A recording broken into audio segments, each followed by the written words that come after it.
বন্ধুরা, ইঁদুর না মেরে আমরা ঘরোয়া পদ্ধতিতে তাড়িয়ে দিতে পারি।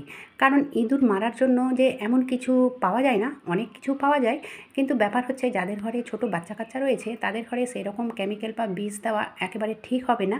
আর আমরা না মেরেই কিন্তু এই ইঁদুরটাকে ঘর থেকে তাড়িয়ে দিতে পারি। আর এমনভাবে পালাবে আর কোনোদিন ঘরের দিকে ঘুরেও তাকাবে না।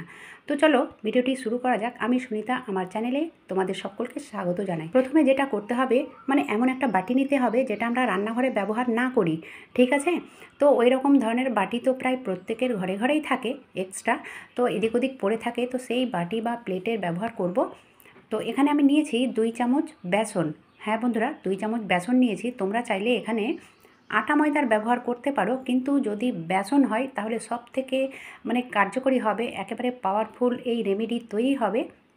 তারপরে ওতে আমি দিয়ে দিলাম ফিনাইল। ফিনাইল তো প্রত্যেকের ঘরে ঘরে থাকে, তো এগুলোর জন্য আমাদেরকে আলাদা করে কেনাকাটা করতে হচ্ছে না, ঘরে থাকা জিনিস দিয়ে আমরা এগুলো করে নিতে পারবো। তো ফিনাইল, তোমরা সবাই জানো যে ফিনাইল ঘরের জীবাণু ব্যাকটেরিয়া দূর করতে সাহায্য করে। সেই কারণে এখানে জল নয়, ফিনাইল দিয়ে এই বেসনটাকে মাখাতে হবে। তো আমি হাত দিয়ে এটাকে মাখিয়ে নিলাম, মানে যতটুকু ফিনাইল লেগেছে ততটুকু ফিনাইল দিয়ে এটাকে রুটির আটার মতো একটা ডো তৈরি করেছি। করার পরে যেটা করতে হবে, এই ছোট ছোট গুলি করে নিতে হবে। আর এখন এটা তৈরি হয়নি, এখানে আরও কিছু মিক্স করব।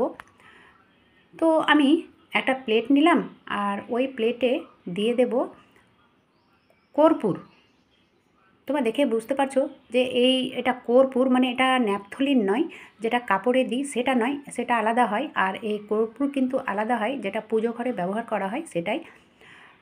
তো এখানে আমি দুটো কর্পূরের ব্যবহার করেছি, যেহেতু 2 চামচ আমি বেসনের ব্যবহার করেছি, সেই কারণে এই জিনিসগুলো যদি ঠিকঠাক দেওয়া হয় তাহলে কিন্তু এটা অনেকটাই পাওয়ারফুল কার্যকারী একটা রেমেডি তৈরি হবে। তারপরে এতে দিয়ে দিলাম টুথপেস্ট। তো টুথপেস্ট দিয়েছি বলতে এখানে কোলগেটের ব্যবহার করেছি, কোলগেটেরই ব্যবহার করবে তাহলে বেশি ভালো হবে। তো কোলগেট কতটা নেবে, যতটা আমাদের 2 বারের লাগে ঠিক ততটাই দিয়েছি। তারপরে দেখো যে আমি গুলিগুলো করে রেখেছি, মানে বলগুলো করে রেখেছিলাম, সেই বলগুলোকে এইভাবে হাত দিয়ে বড় করে নিতে হবে। তো যতটা সম্ভব হয় পাতলা করে নিতে হবে। পাতলা কেন করলাম সেটাও আমি বলবো।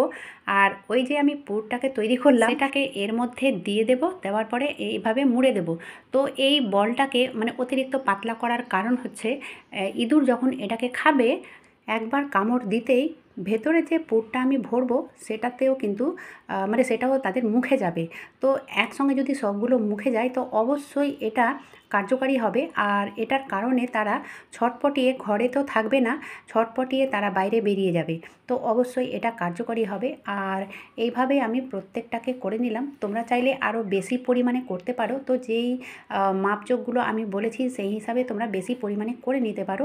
এবারে দেখো এটাকে কিভাবে কি করব।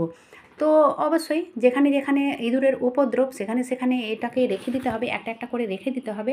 বিশেষ করে রান্নাঘরে যে গ্যাসের সিলিন্ডারটা রয়েছে সেখানে একটা দুটো রেখে দিতে পারো, কিংবা যে ওভেনটা রয়েছে ওভেনের নিচে একটা দুটো রেখে দিতে পারো। তো এইভাবে যেখানে যেখানে তোমাদের মনে হয় সেখানে সেখানে মানে রেখে দিতে হবে।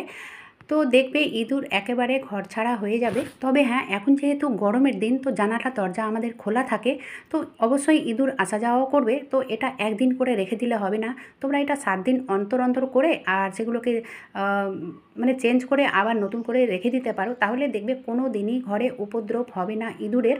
তো আজকের ভিডিওটা যদি তোমাদের ভালো লেগে থাকে তাহলে অবশ্যই একটা লাইক করে দিও, আর সবার মাঝে বেশি বেশি শেয়ার করো। আজকের মতো এখানেই শেষ করলাম।